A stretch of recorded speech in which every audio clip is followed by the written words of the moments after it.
Aquí estamos, luego de la pausa, con nuestro siguiente invitado, precandidato presidencial del PRM, el doctor Ramón Emilio Concepción, quien también es experto en Derecho Internacional. ¿Cómo se siente? Muy bien, y gracias por estar de nuevo aquí en esta tribuna. Sí, doctor, ya... Aunque la Junta diga que no, pero estamos en una zafra política, porque siempre en este país, siempre 2 años antes de las elecciones se ve el fervor político. Es una antesala de lo que va a ser una zafra política en el 20. Yo quiero hacerle una pregunta, porque se hizo en un periódico digital de gran prestigio del país, en reddenoticias.online, una encuesta de nuevas figuras que aspiran a la presidencia de la República.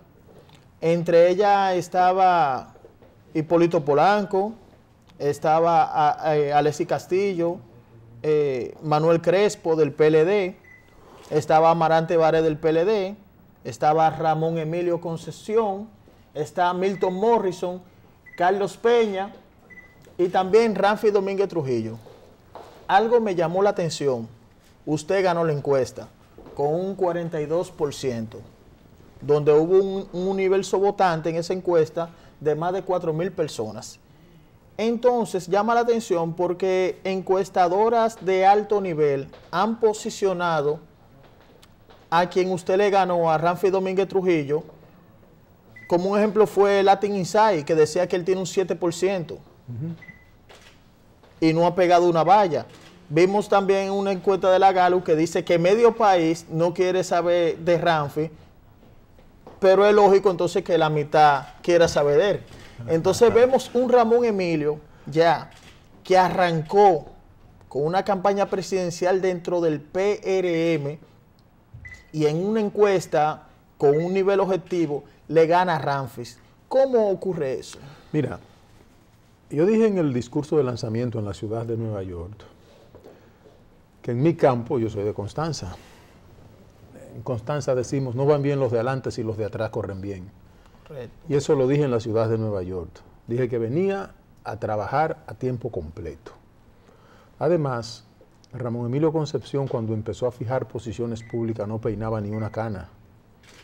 Yo debo tener alrededor de 40,000 horas de televisión planteando conceptos que muchas veces, por lo controversial de los temas, me hicieron caminar en soledad dentro de mi propio partido durante un tiempo. Porque tú sabes que a veces cuando se asumen temas de interés nacional, trae resquemores. Entonces yo pienso que la ciudadanía empieza a reconocer todas las horas de desvelo, de estudio. Yo tengo 40 años, Ariel, estudiando los distintos temas nacionales e internacionales, estudiando los modelos económicos, haciendo propuestas de soluciones, no solo críticas, y pienso que como por primera vez le estoy diciendo al país que voy a aspirar a la presidencia de la República, pienso que el país va a valorar todo ese esfuerzo que se ha hecho de desde 1996, que yo empecé a advertir lo que iba a pasar en el país, pienso que mucha gente me fue dando seguimiento. Lamentablemente para el país, yo me hubiese querido equivocar, Ariel, todo cuanto dije, Sí. y se equivocaba un hombre común y corriente, Ramón Emilio Concepción. Pero como tuve razón, que dije que iban a endeudar el país, ya no aguanta $1 más de deuda. Dije que iban a devaluar la moneda, está devaluada la moneda. Dije que iba a aumentar la violencia le ha ganado la batalla a las autoridades. Y muchísimos temas más, energía, salud, educación, modernización del Estado. Yo he estado haciendo propuestas toda la vida, no solo hacía crítica, y pienso entonces que en las encuestas empezarán a verse, en esta que es la primera, empezarán a verse el resultado de ese esfuerzo, de ese trabajo que he hecho durante muchos años.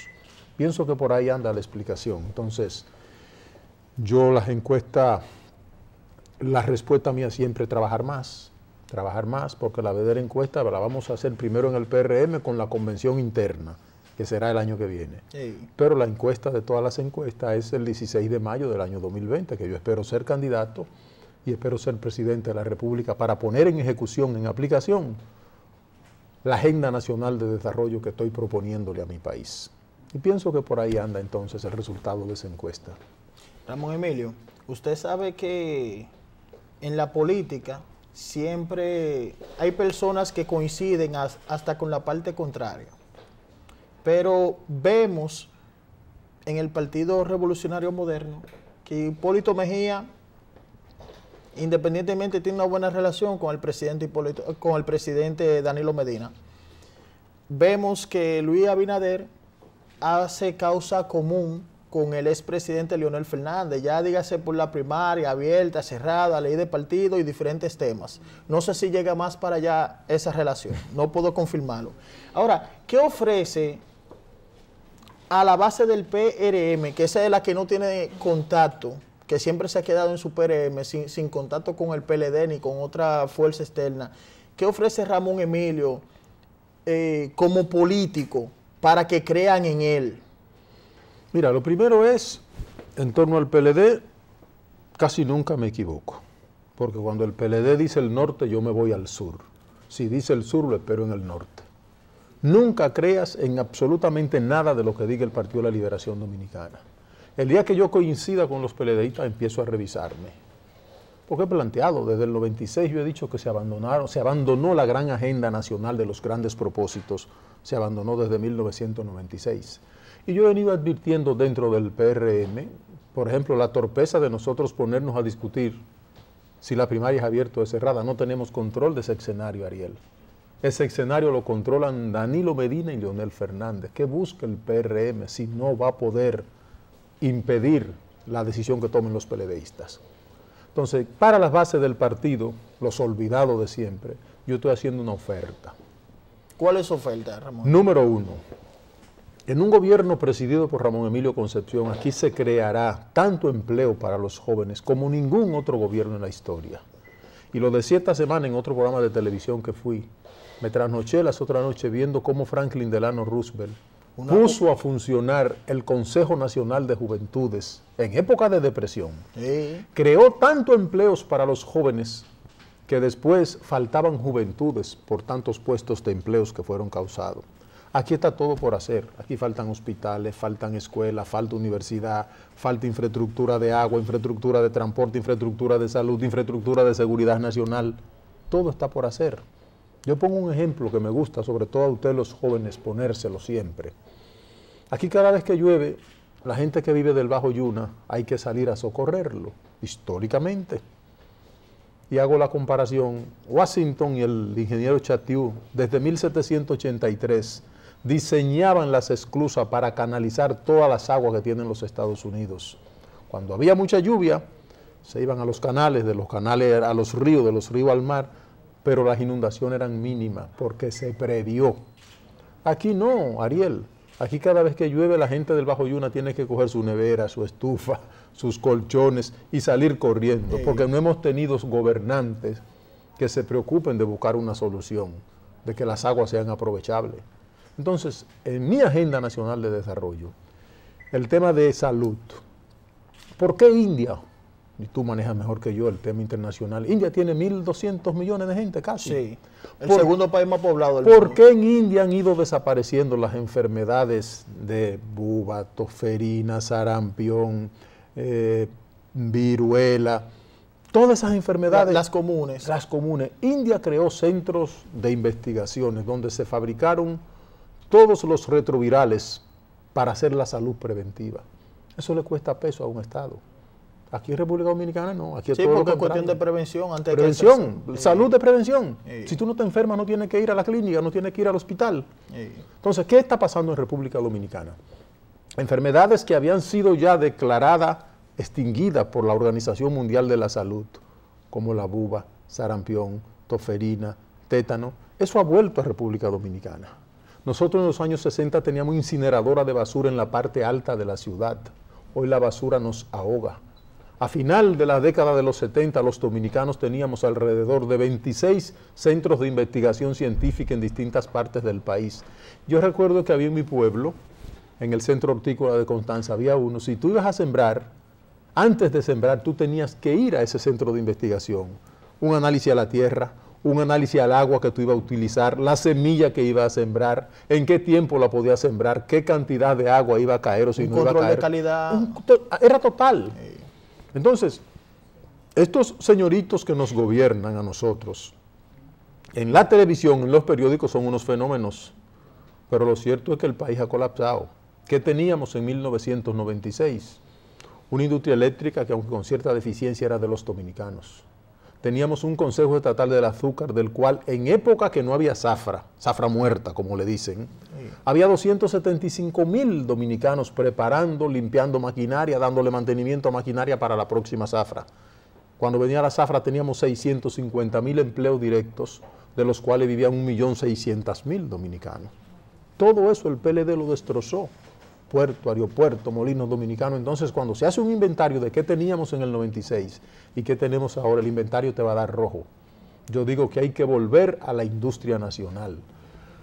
Ariel, tú eres muy joven. Todo el que tiene mi edad o más edad, cuando cruzábamos de la Máximo Gómez hacia la Cementera, nos encontrábamos con un eje de desarrollo nacional, que era Industria Lavador, Hispano, La Marmolera, Sociedad Industrial Dominicana, Sí. etcétera, etcétera. Da el mismo recorrido ahora para que tú veas. No. Queda nada más Indubán. Lo único que queda es Indubán. Todas esas empresas han desaparecido. Entonces tú puedes hablar de modernismo en un país si tú no estás importando materia prima y exportando manufactura. No es verdad. Es algo contraproducente. La deuda. En 1996 teníamos una deuda de 3.800 millones de dólares. Hoy la deuda anda alrededor de 50.000 millones de dólares y cada día más. Entonces nosotros en nuestra agenda proponemos revisar el endeudamiento. ¿Por qué?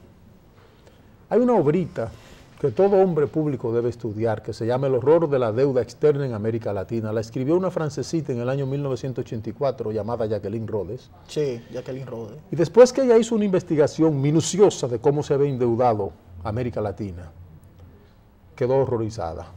¿Qué planteó?